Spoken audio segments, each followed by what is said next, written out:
Hi guys, welcome to JDM ASTAR.com.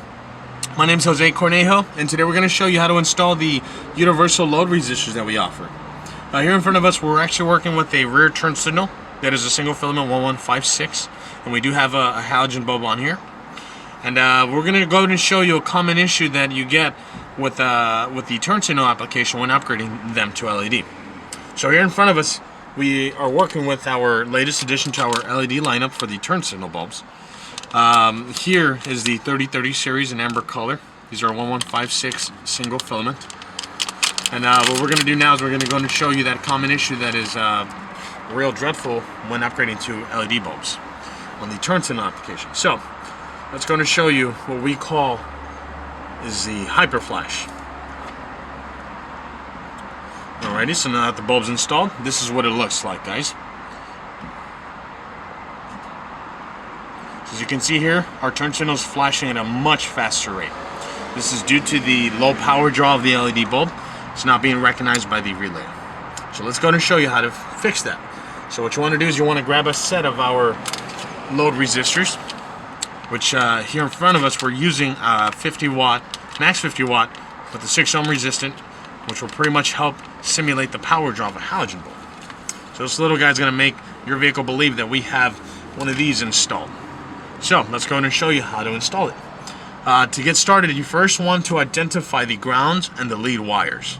We're working with a single filament, so there are only 2 wires. And since we already have experience with this, we already know which is the ground wire. But a good way to check it is by inspecting the other sockets on the same assembly. Usually, for the most part, most vehicles will have the same color wire.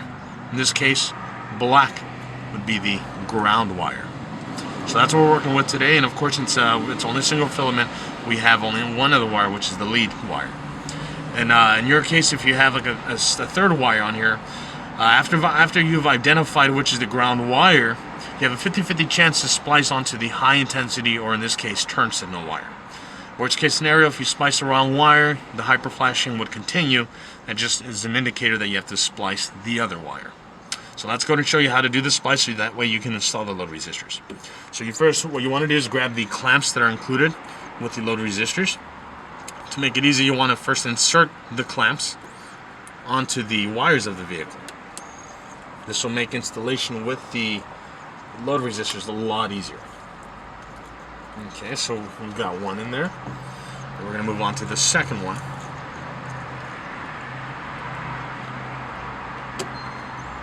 Alrighty, you want to check the wires, make sure they're in good.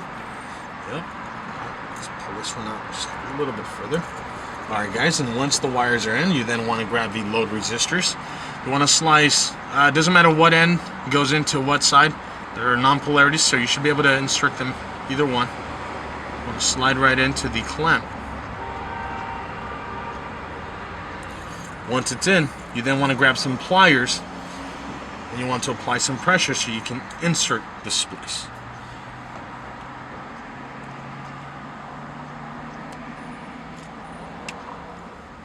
Alright, the splice is in. You will then want to grab the clip and close that. Now let's move on to the second one here. Now keep in mind, guys, load resistor is going to draw out the same power or similar power to the halogen bulb. So it's a good idea to mount the load resistors onto a metal surface so it'll help dissipate heat, and so it'll prevent the resistor from damaging anything that's not metal. Okay, so the splice is made. You then want to close the clamp. Alrighty, so the load resistors are installed. Let's go ahead and show you what the turn signal bulb is going to look like after you've installed the load resistors. Push and turn.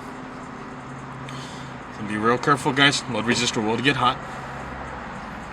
And this is what it looks like after you've installed a 50 watt 6 ohm load resistor. Just bear with me, guys. I have my guy right here.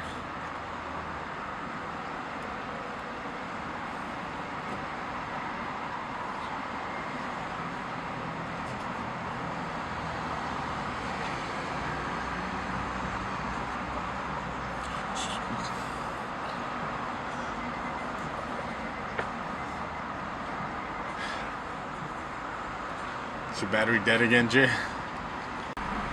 Alright guys, as you can see, the loaded resistor has been installed properly and it has reduced the flashing rate, so that way you can get the normal flashing. Alrighty guys, that pretty much wraps it up for today. Thank you so much for watching, and stay tuned for more weekly videos on tips and tricks when upgrading to LED bulbs.